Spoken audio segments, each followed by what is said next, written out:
Paano kung ang multong sumusunod sa iyo ay ikaw lang pala? Isang madilim at mahangin na gabi, naglalakad pauwi si Lisa galing trabaho.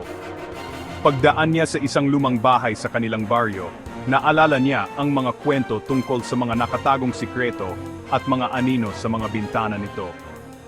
Hindi natakot, nagpatuloy siya sa paglalakad, pero bigla, may napansin siyang anino sa bintana sa taas.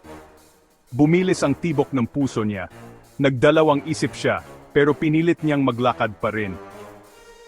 Biglang may narinig siyang mga yabag sa likuran niya. Lumingon siya at binilisan ang paglalakad. Nakarating siya sa isang madilim at walang taong kalsada. Huminto siya, para huminga at luminga-linga. Wala namang tao.